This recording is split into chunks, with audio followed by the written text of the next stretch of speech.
Baitul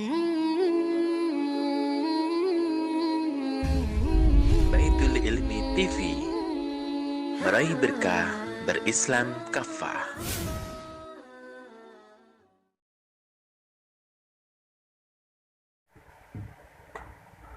Ya, bismillahirrahmanirrahim. Assalamualaikum warahmatullahi wabarakatuh.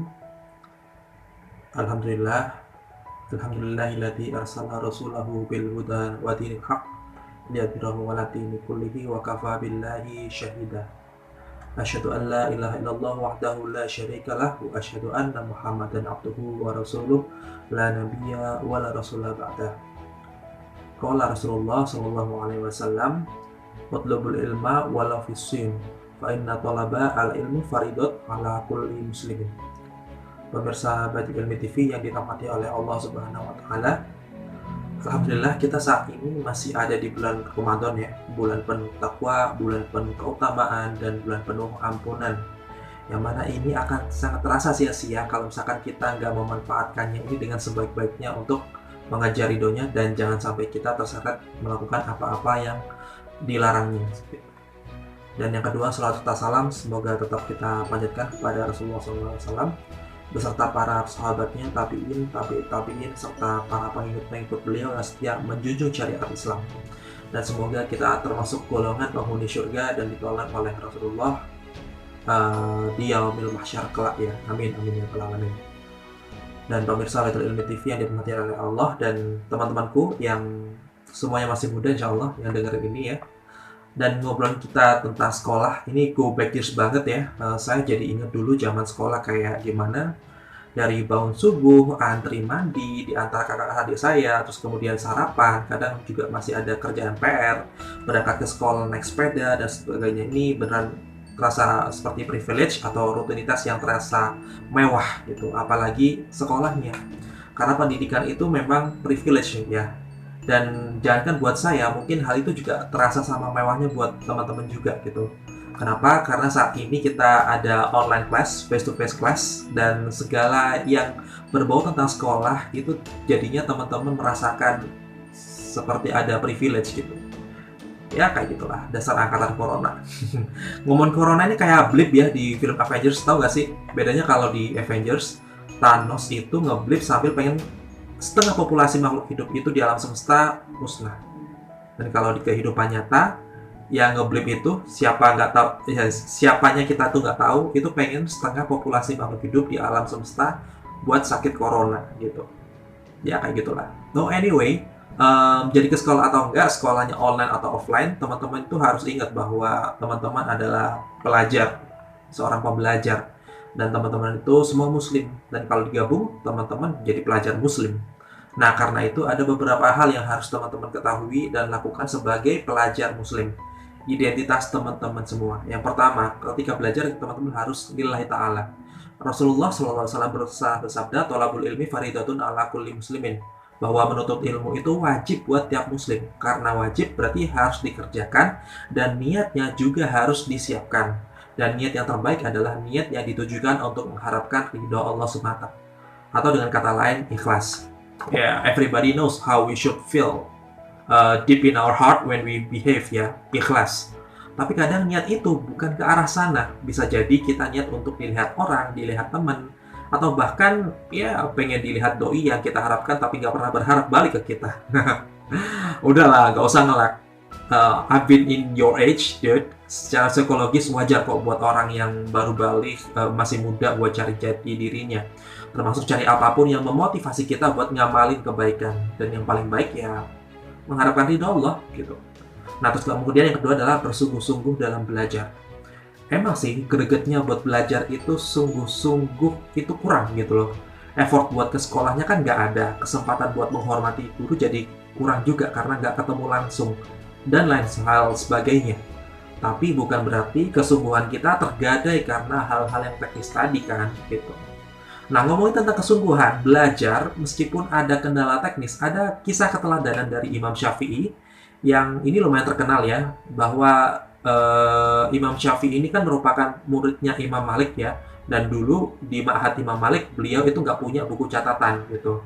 Dan ketika beliau ke Mahatnya Imam Malik, ada perilaku yang sangat menggelikan diperlihatkan oleh Imam Syafi'i. Jadi ketika Imam Malik itu menerangkan sesuatu, Imam Syafi'i itu menjilat jari telunjuk tangannya lalu menggerak-gerakkan jari telunjuknya tadi ke telapak tangan kirinya gitu. Dan suatu hari seusai kelas, Imam Malik mendatangi Imam Syafi'i dan berkata kepadanya untuk berhenti mengikuti kelas di Mahatnya, istilahnya diusir. Nah, Imam Malik beranggapan bahwa Imam Syafi'i itu tidak serius mengikuti kelasnya karena cuma main-main doang dan nggak pernah catet gitu. Nah, dengan hal itu, dengan santunnya Imam Syafi'i menjawab bahwa beliau itu bersungguh-sungguh mengikuti kelas tersebut, namun tidak bisa mencatat karena tidak memiliki pena dan buku, saking miskinnya beliau pada saat itu. Lalu Imam Malik terheran-heran dengan hal itu, seraya menantang Imam Syafi'i untuk menjelaskan kembali apa yang sudah diajarkan Imam Malik dari pertemuan pertama hingga pertemuan terakhirnya. Nah, dengan cermat dan perlahan, Imam Syafi'i menjelaskan apa-apa saja yang sudah dijelaskan oleh Imam Malik dari awal pertemuan hingga pertemuan terakhir. Dan voila, Imam Malik kemudian tertegun dan apa yang sudah disampaikan oleh Imam Syafi'i itu ternyata benar semua dan memperbolehkan Imam Syafi'i untuk belajar di mahat beliau. Bahkan Imam Malik menghormati Imam Syafi'i lebih baik lagi dengan cara menyediakan apapun yang dibutuhkan Imam Syafi'i dalam proses belajarnya. Dari pelajaran Imam Maliklah tercipta kitab Ar-Risalah karangan Imam Syafi'i, sebuah guidance atau petunjuk terhadap para imam mazhab dalam bidang usul fikih dan dipakai hingga sekarang. Usul fikih itu penggalian hukum Islam gitu ya. Karena memang kitab tersebut sangat memudahkan puluhan juta orang yang ingin belajar fikih.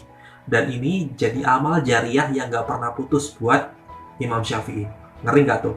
Bayangin kalau Imam Syafi'i dulu udah nggak punya buku, nggak nyatet juga, sambil kelas, sambil buka HP, terus main Genshin Impact, PUBG, atau ML. Kayaknya kitab Ar-Risalah nggak bakal jadi, iya nggak? Udahlah, nggak usah ngelak. Itu kayaknya udah jadi prototype, jadi ya rahasia umum lah buat teman-teman melakukan hal itu di tengah-tengah kelas. Terus kemudian yang ketiga ya, itu adalah memilih bersungguh-sungguh ada target dalam belajar kayak gitu. Jadi gini teman-teman, kita tahu bahwa belajar agama Islam itu kan hukumnya fardu ain, tapi kalau yang ilmu yang lainnya itu adalah fardu kifayah. Artinya kalau ada bidang keilmuan yang satu orang dari umat Islam belum bisa dikuasai, itu kita berdosa gitu. Memang sepenting itu sih menguasai satu bidang keilmuan. Tapi kalau yang ilmu agama tadi udah no debat. Nah, kepentingannya apa sih? Menguasai ilmu pengetahuan, peradaban, sarana syiar Islam itu merupakan keistimewaan untuk mempelajari ilmu itu gitu.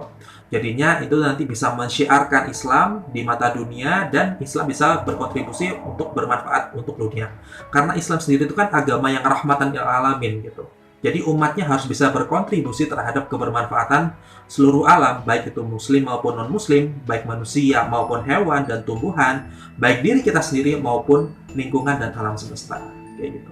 Jadi kalau teman-teman pengen jadi astronot, buat fase sekolah sekarang kuasai matematika, fisika, astronomi, dan lain-lain yang berkaitan. Kalau teman-teman pengen jadi dokter ortopedi, kuasai ilmu biologi, kimia, anatomi, fisiologi, dan sebagainya. Dan ya akhirnya pengen jadi apapun kita, targetkan buat belajar ilmu-ilmu yang berkaitan dan targetkan pengen jadi apa teman-teman di usia tertentu nanti gitu.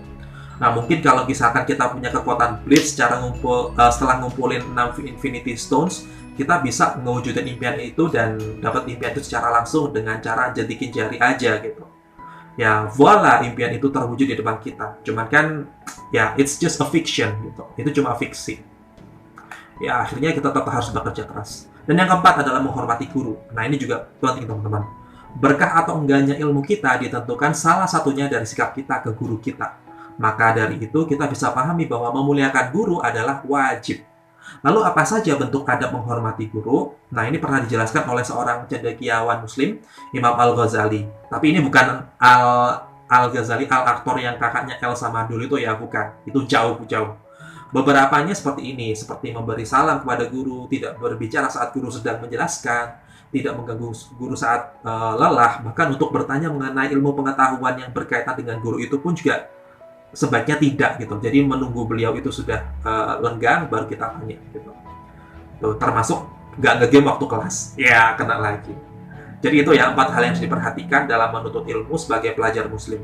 Nggak lama lagi teman-teman bakal melaksanakan sekolah offline secara merata. Sebagaimana yang udah dimandatkan oleh Pak Menteri, Mas Menteri Pendidikan kita. ya sambutlah dengan gembira karena keutamaannya banyak banget buat beramal soleh gitu. Tapi jangan lupa 3M-nya juga tetap dijaga ya. Memakai masker, menjaga jarak, mencuci tangan, dan sebagainya. Kayak gitu. Dan pemirsa Baitul Ilmi TV dan teman-teman semua, semoga bermanfaat apa yang sudah disampaikan di sini. Terima kasih. Walafu minkum, wallahu muwafiq ila aqwamit thoriq, wabillahi taufiq wal hidayah, waridha wal inayah. Wassalamualaikum warahmatullahi wabarakatuh.